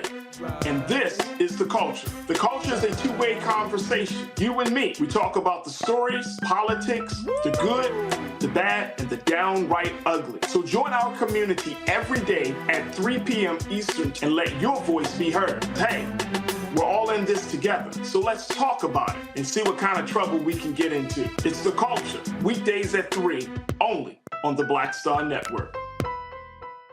This is Essence Atkins. Mr. Love King of R&B, Raheem Devon. It's me, Sherry Shepard, and you know what you watch. You're watching Roland Martin, Unfiltered.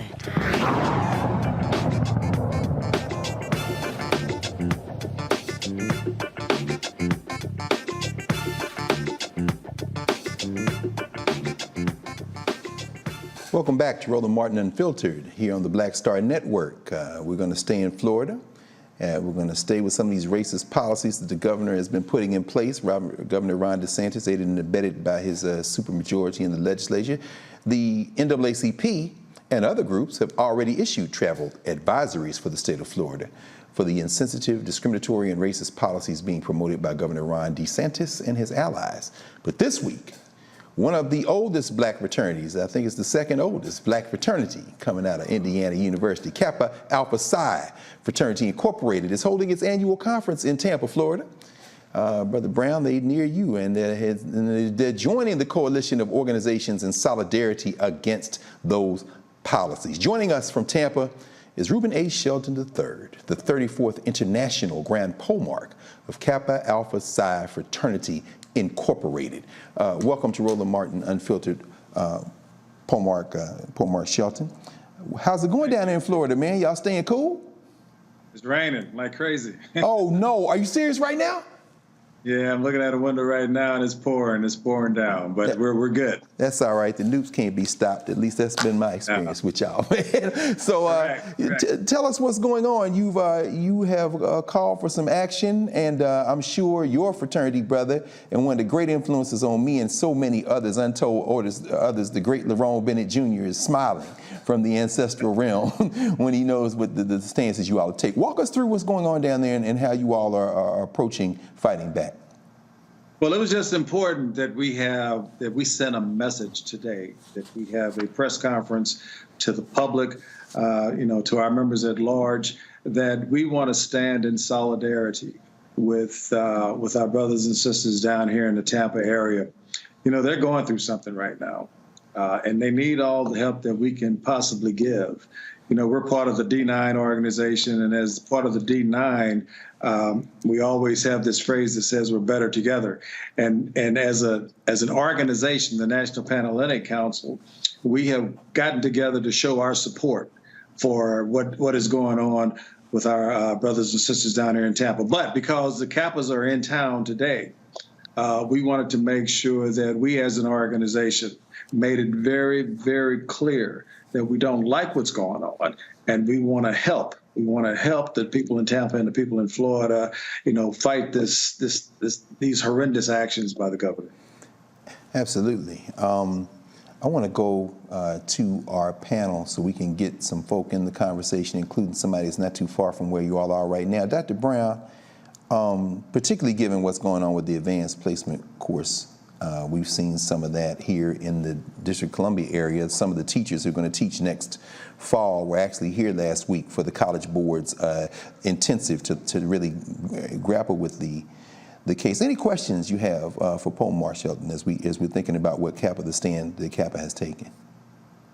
Yeah, well, first I just want to welcome Kappa Alpha Psi to Tampa. I'm a proud member of Omega Psi Phi Fraternity Incorporated, and all right.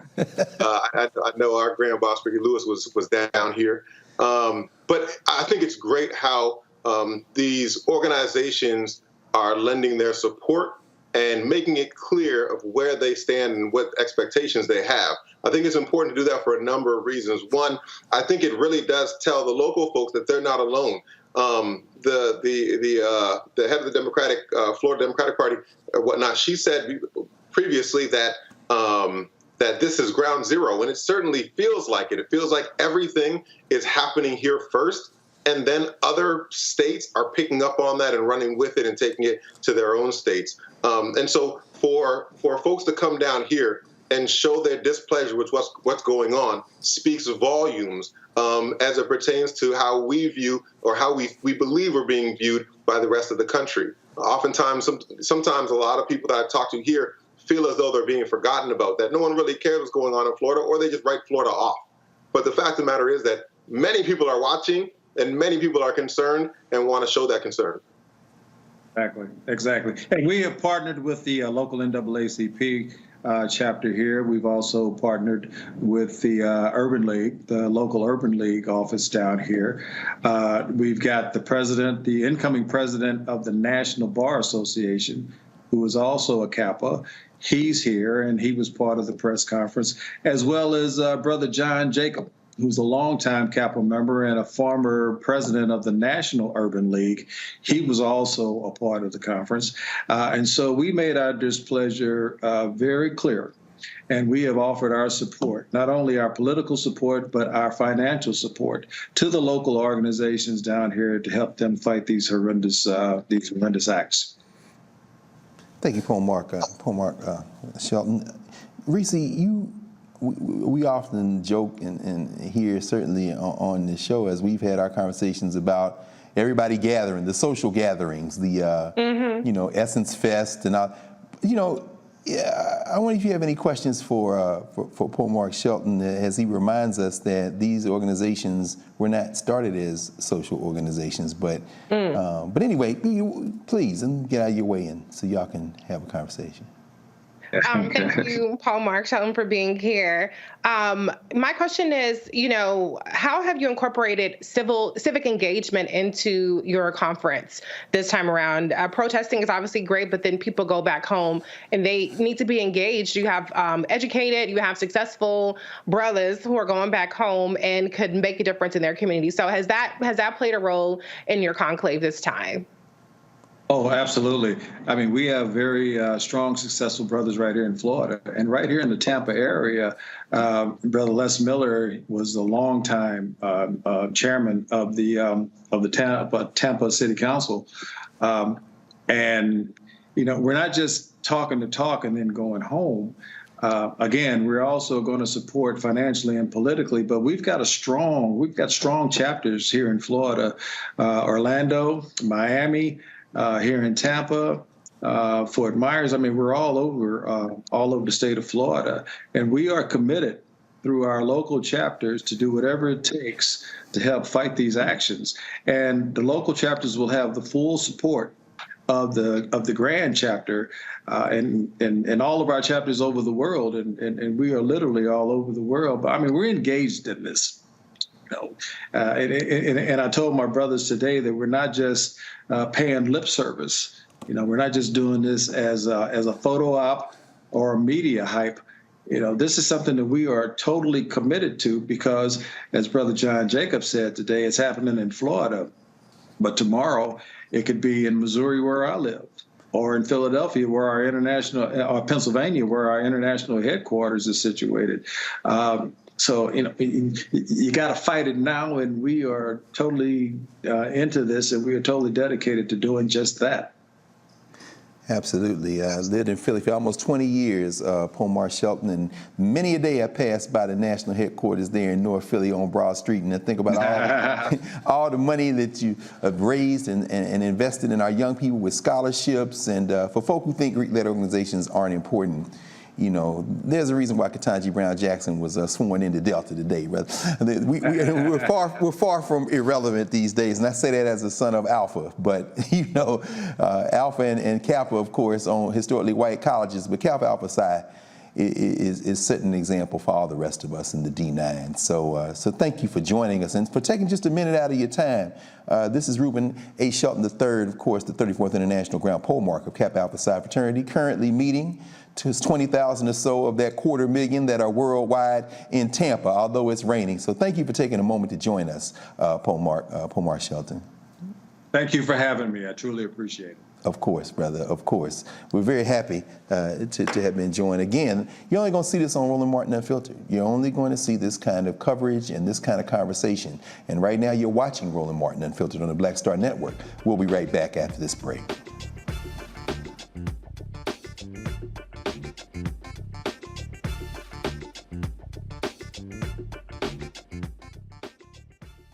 When you talk about blackness and what happens in black culture, we're about covering these things that matter to us, speaking to our issues and concerns. This is a genuine people-powered movement. There's a lot of stuff that we're not getting. You get it, and you spread the word. We wish to plead our own cause to long have others spoken for us. We cannot tell our own story if we can't pay for it. This is about covering us. Invest in black-owned media. Your dollars matter. We don't have to keep asking them to cover our stuff. So please support us in what we do, folks.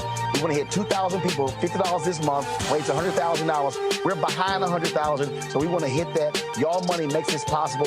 Check some money orders. Go to P.O. Box 57196, Washington, D.C. 20037-0196. The Cash App is $RM Unfiltered. PayPal is R Martin Unfiltered. Venmo is RM Unfiltered. Zelle is roland@rolandsmartin.com. Hatred on the streets, a horrific scene, a white nationalist rally that descended into deadly violence. White people are losing their damn minds. As an angry pro-Trump mob storms the U.S. Capitol, we've seen shooting. We're about to see the rise of what I call white minority resistance. We have seen white folks in this country who simply cannot tolerate black folks voting. I think what we're seeing is the inevitable result of violent denial. This is part of American history. Every time that people of color have made progress, whether real or symbolic, there has been what Carol Anderson at Emory University calls white rage as a backlash. This is the rise of the Proud Boys and the Boogaloo Boys. America, there's going to be more of this. Here's all the Proud Boys, guys. This country is getting increasingly racist in its behaviors and its attitudes because of the fear of white people. The fear that they're taking our jobs, they're taking our resources, they're taking our women. This is white fear.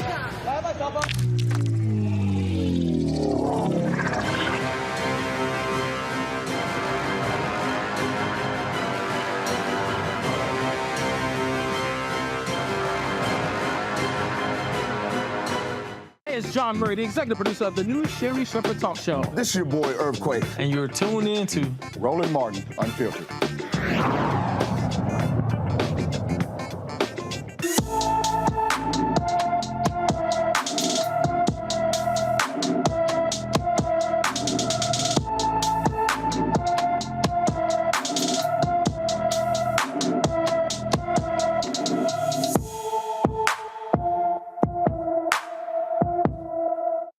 Soraya Barker has been missing from Houston, Texas since July 12, 2023.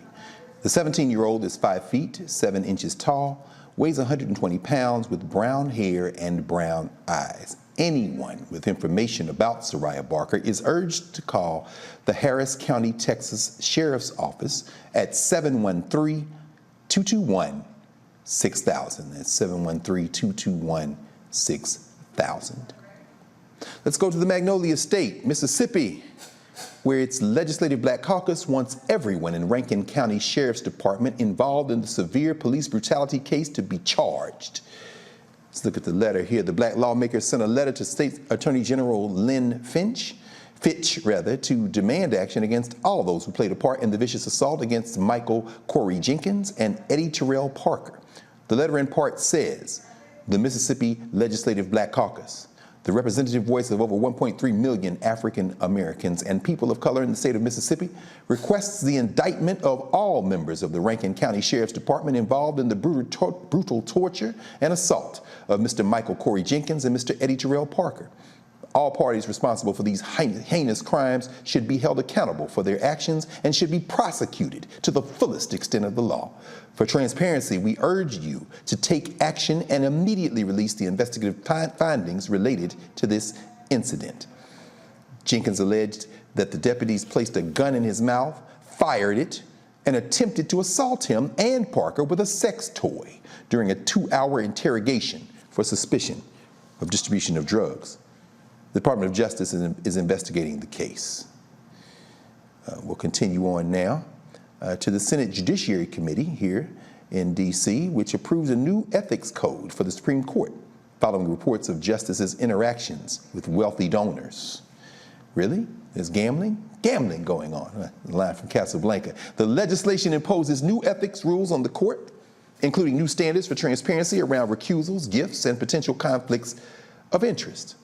While Democrats have pushed for the legislation, Republicans are vehemently opposed, arguing that it could, quote, destroy the high court, really. Even though it has little chance of passing the Senate, Democrats say enforceable standards on the court are necessary. The bill would mandate a new Supreme Court, quote, code of conduct, end quote, with a process for adjudicating the policy modeled on lower courts that do have ethics codes. It would also improve transparency around gifts received by justices and set up a process to investigate and enforce violations.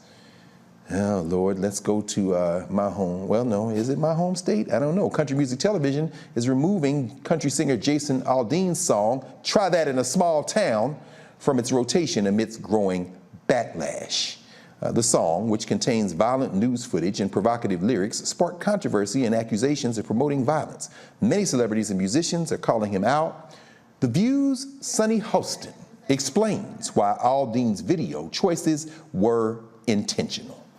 Him the benefit of the doubt, and I'm pleased that you are, and I'm pleased that you are. You do agree that he should be allowed to say whatever he wants. Because as a lawyer, when I put my legal hat on, I don't believe in censorship. Right. However, this man is from Macon, Georgia. My father's from Augusta, Georgia, and Macon, Georgia. I spent many summers there. Yeah, both. I spent many summers there. It is one of the most racist places in this country.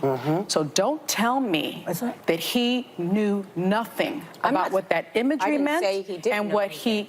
So I don't give him the benefit. But I'm saying, along with him, more people should also be held accountable. The other thing is that what was evoked for me, which was, you're not going to get out of this town, are those sundown don't let the sun areas go down on your ass. Because there were times when black people, my mother's in the audience today, thank you for coming.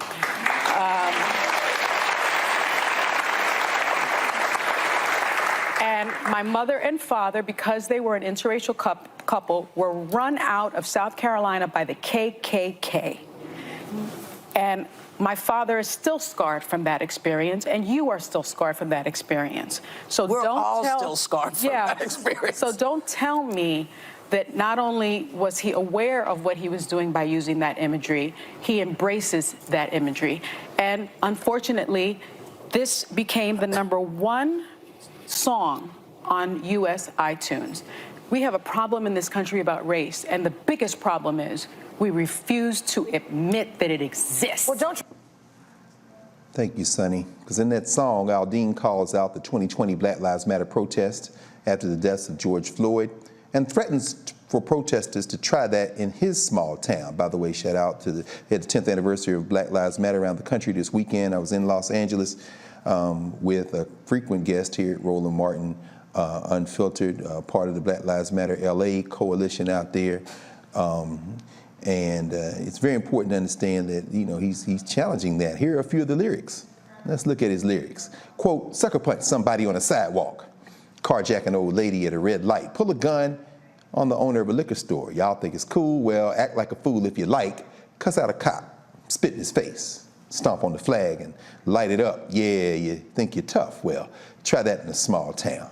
See how far you make it down the road. The music video for Try That in a Small Town was filmed in front of the Maury County Courthouse, where the 1946 Columbia race riot began. It's not too far from Nashville, actually. And about 20 black boys and men were lynched, further drawing criticism and raising concerns about the message. Pulling the song from CMT's rotation comes after widespread criticism from online users and advocacy groups. Aldean defended the song, saying that the references made are, quote, not only meritless but dangerous. He posted this take on Twitter. In the past 24 hours, I've been accused of releasing a pro-lynching song, a song that has been out since May, and was subject to the comparison that I, direct quote, was not too pleased with the nationwide Black Lives Matter protests. There is not a single lyric in the song that references race or points to it. There isn't a single video clip that isn't real news footage. And while I can try and respect others to have their own interpretations of a song with music, this one has gone too far. So I guess you don't want people to try it in a small town, but you can't say it with your chest. Reese, help us. Wrestle with this country music man who's decided that you shouldn't try that in a small town, but he can't own up to what he said. I don't know. Let me get out of your way. What you got to say about this, Reese? Well, you do make a good point. Billy Badass can't even stand 10 toes down in his funky ass little song. He sounded like RFK Jr. to me, right? Like, you laid out the evidence, and then he turned around and said, oh, no, everybody got it wrong. I don't fucking think so. Don't try what in the small town? What? What do y'all have going on that's so great? Let's talk about poverty. Let's talk about y'all missing teeth. There's nothing wrong with that. I'm not trying to shame people for missing teeth, getting their legs amputated because they ain't got no hospitals because they keep voting Republican who's shutting down all the rural hospitals. Let's talk about a lot of stuff. Y'all got violence. Y'all got poverty. Y'all ain't got no jobs. You ain't got shit to do. That's why you got time to make this raggedy song to gas up people while you live in your mansion somewhere, I don't know, Nashville or Beverly Hills, who knows where you live. You gassing up the small town people to really inflict violence against each other because a lot of these small towns ain't got nobody but white people in it going at it with each other. And so I just think it's really funny how you're Billy Badass in the lyrics, but you don't have that same energy when it's time to answer to what you're putting out there in the universe. Okay? Absolutely. The small towns ain't all that great, and ain't nobody trying to try it in your small town because ain't nobody trying to move it. So you're all right, Jason Aldean. No question. But it's funny, Reese, as you're talking about it, and of course I read the earlier story about the Judiciary Panel in SCOTUS. It seems like it's always two sets of rules. I mean, you talking all that, but what kind of sense or not do you make out of these these recent revelations about these trips and these expensive, putting ice from a glacier in your drink, or, I mean, why are there several sets of rules going on here in this country? I mean, especially when it comes to the U.S. Supreme Court and ethics. Well, why not? Who gonna check them? No question. You need to make that on a T-shirt. Have a moral compass. You need to put that on a T-shirt. Who gonna check me, boo? No question. Who gonna check? That's what Sheree said from Real. You don't watch Real Housewives, but you might know the reference. But she said that. But who gonna check them? There are people that do because of their moral compass, because of their ethics, because they're gonna go above and beyond to be above reproach. And there are people that are on the Supreme Court. Okay, and so if you are above the law, if you make the laws, if you pick and choose what applies to you, a lot of people are gonna take advantage of that. That's human nature. Okay. So none of this activity really surprises me. The only thing that surprises me is that people still look at the Supreme Court as a legitimate institution. The people on it, half of them, aside from the good ones, ain't shit. They pick and choose what the world's going to be, finger in the wind, depending on what benefits them. And so I think it's past time to stop taking them seriously and start talking about reforming the court or just ignoring it altogether, like what them Republicans down there in Alabama are doing, and keep testing the waters. How far can I get ignoring the Supreme Court?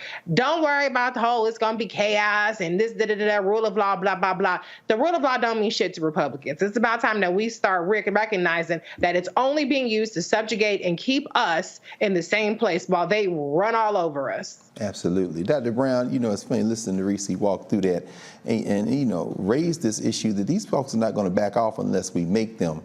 I mean, I know in your classroom every day you're walking students, community members through how this kind of racial terror has manifested itself. And for this guy to stand in front of a courthouse where the famous Columbia race rioter, I think about our colleagues Linda Wynn and Learotha Williams and others in Tennessee State and other places teach this every day, how much of this stoking to terror, whether it be what happened in Mississippi, where you see the violation of these brothers, or what this guy is kind of putting out there, what kind of message are folk trying to send in this country at this point when it comes to just violating black folk? Yeah, I mean, honestly, on the one hand, with the song, I think that it's ridiculous how people are playing this song, and it's crazy how many downloads this song has had.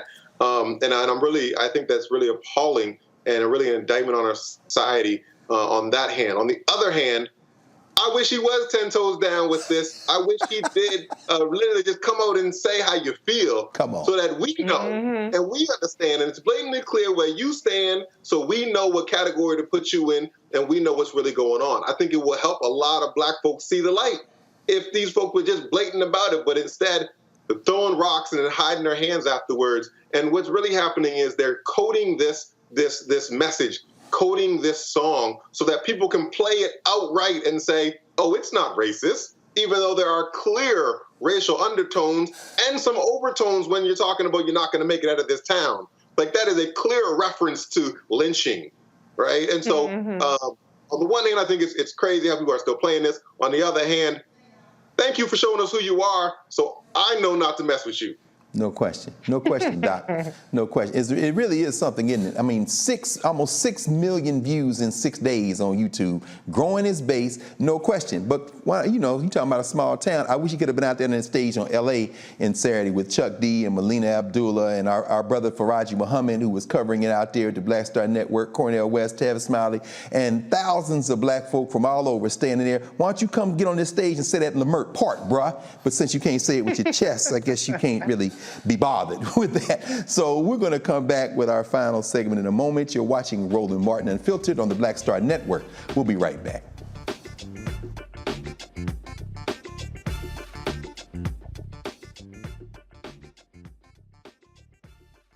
When you talk about blackness and what happens in black culture, we're about covering these things that matter to us, speaking to our issues and concerns. This is a genuine people-powered movement. There's a lot of stuff that we're not getting. You get it, and you spread the word. We wish to plead our own cause.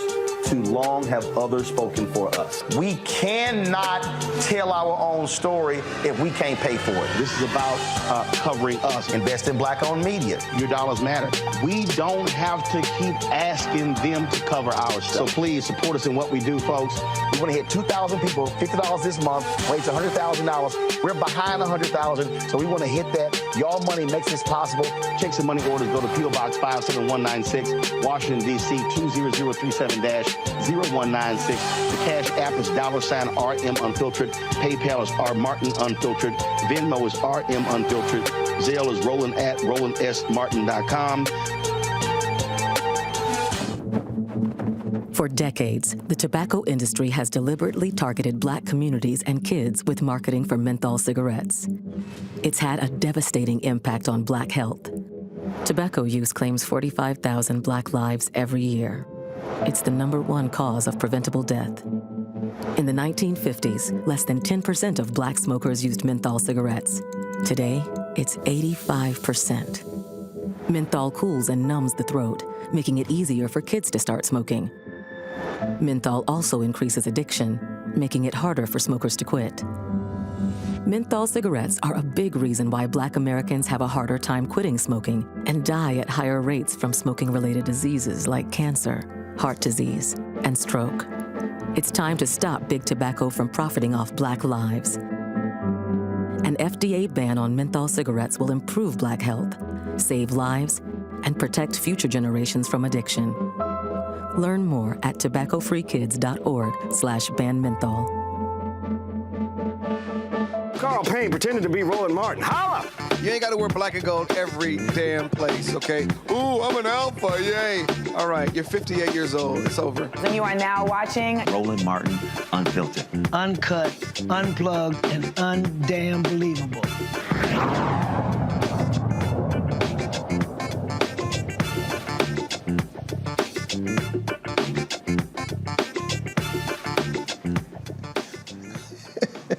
I'm sorry, y'all. You got me caught laughing at these comedians. Oh, my God. You're welcome. You're back with Roland Martin Unfiltered here on the Black Star Network. Again, remember to download the app, support the Black Star Network, smash the damn like button. And as you saw there in the public service announcement that preceded the comedians, we are going to talk about a very serious issue right now. Tobacco-related illness is still the primary cause of death for African Americans. For decades, it is commonly known that menthol makes smoking easier to start and harder to quit. More than 85% of African American smokers prefer menthols. This predominant use of menthols among African American smokers is well documented among public health authorities. Yolanda Richardson, President and CEO of Campaign for Tobacco-Free Kids, is here to explain why eliminating menthol cigarettes is critical to health equity and black health. President Richardson, thank you so much for joining us here on Roland Martin. It's a pleasure to be here. Thank you. The pleasure is ours, and this is such an incredible, important. All my older cousins seem to smoke cools, and menthol is something that I'm well familiar with, but fortunately only because of secondhand smoking. I wish it wasn't even that. But talk to us about some of these statistics that are just shocking. Can you walk us through how much of a crisis this is in our community? It's a crisis of 45,000 lives a year. 45,000 Black Americans die because of menthol cigarettes. That's the truth of the matter. And it's a result of very intensive marketing by the tobacco industry in our community. Unlimited amounts of advertising dollars going there, free samples, marketing, sponsoring cultural events. It's all been a part of a very concerted effort to push menthol cigarettes in our communities. And the result is that we die. And when we don't die, we lead unhealthy lives because of asthma or cardiovascular health problems or a whole range of tobacco-related death and illness. So it is a crisis, but we have an opportunity to change that. As you know, the FDA has just drafted a rule that would allow that would prohibit menthol in cigarettes going forward.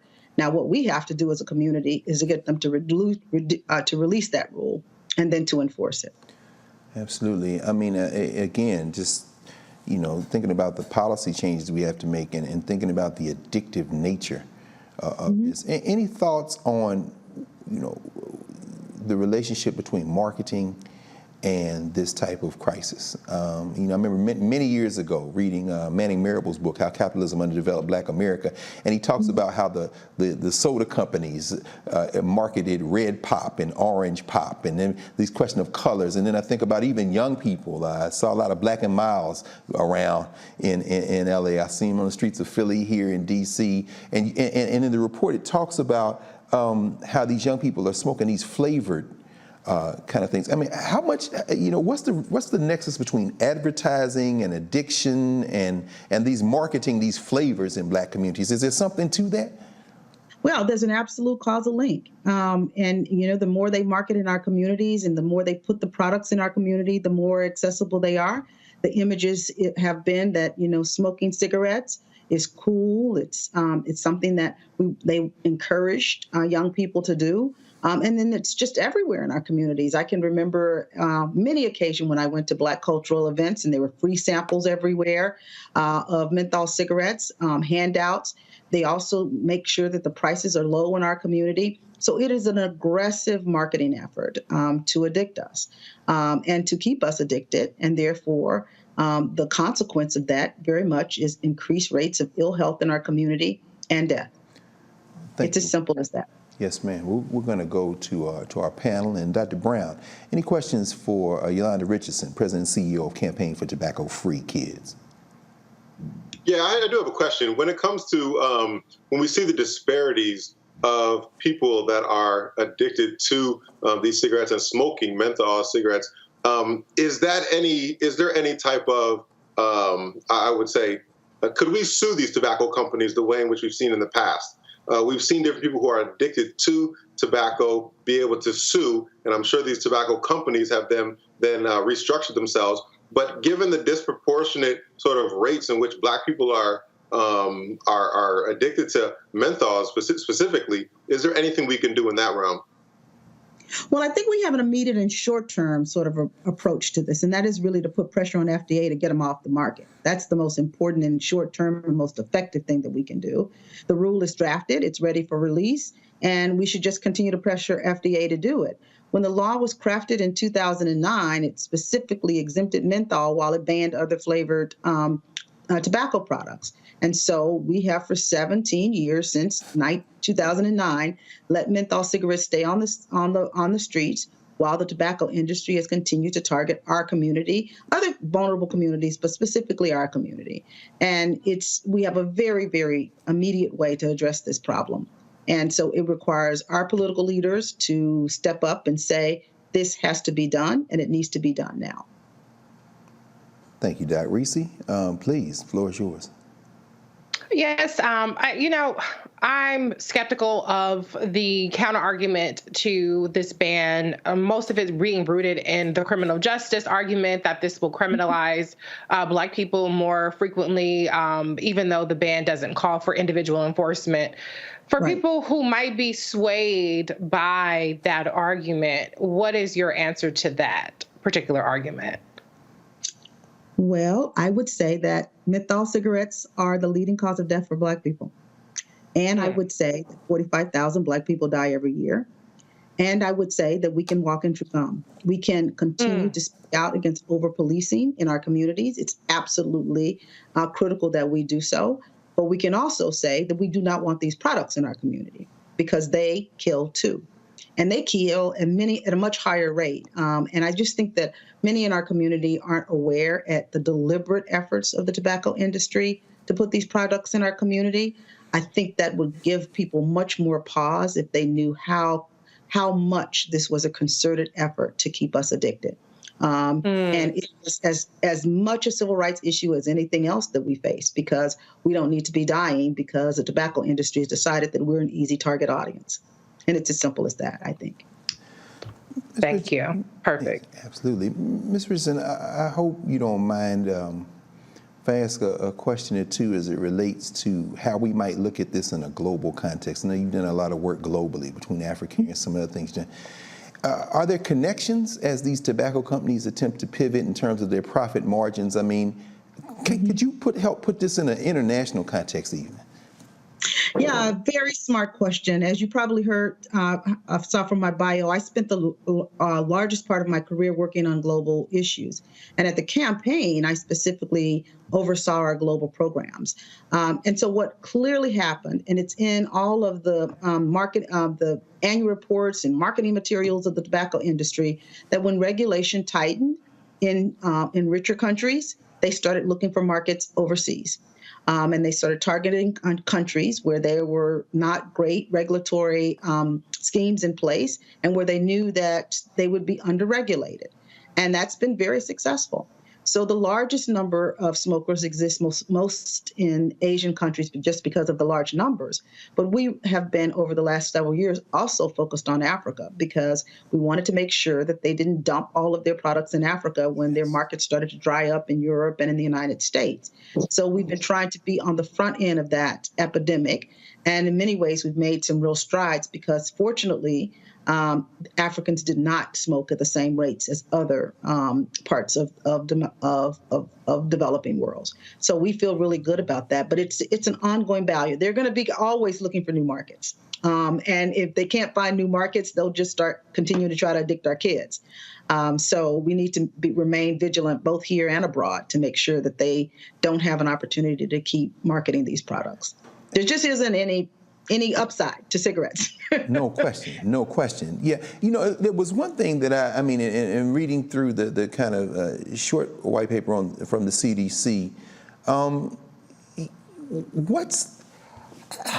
do you explain why people who identify as LGBT who smoke are more likely to smoke menthol than heterosexual people who smoke? I mean, I was trying to make sense of that. Is there overlap between class, race? I mean, what's your best thinking about that? Yeah, sure. There are all kinds of overlaps, the ones that you've talked about. But, also, again, don't forget the one consistent strand in all of this is industry market. They look for vulnerable communities.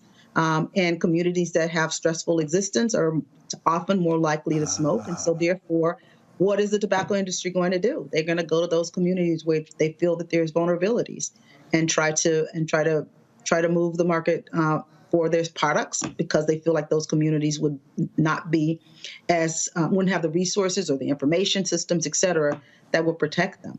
So I'm just concerned that we do our homework and make sure we're not being easy pawns in their game of death and disease. Absolutely. Vulnerability, the most vulnerable get preyed on. I mean, it's not just about cigarettes. You really have used this as a point of entry to help us understand how this world works. I tell you, Yolanda Richardson, President and CEO of Campaign for Tobacco-Free Kids, thank you so much for joining us. And I hope we come out of this not only educated, but determined to stop this scourge. So thank you again.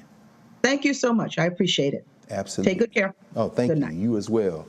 You as well. Well, we reached the end of Roland Martin Unfiltered for Thursday night. I'll be able to exhale in a few minutes, but not before I thank my ride or die, my sister, Reese Colbert, as always. And Dr. Brown, it's good to have you with us, brother, down there. We had to come see you. We're going to have to scourge up some folk to come work at the U of F, man. Y'all can't have open positions and people not coming down there. Don't be scared. So thank you both for letting me be a little less nervous as a result. Plus, excellent Brilliant job, Dr. Carr. I want to see you in that host chair more often. Oh, no, you're going to sit right here when Roland can't come. No, hey, sis, we love you. So thank you so much for joining us. And as Roland Martin might say, and would definitely say, at the end of the show, holla.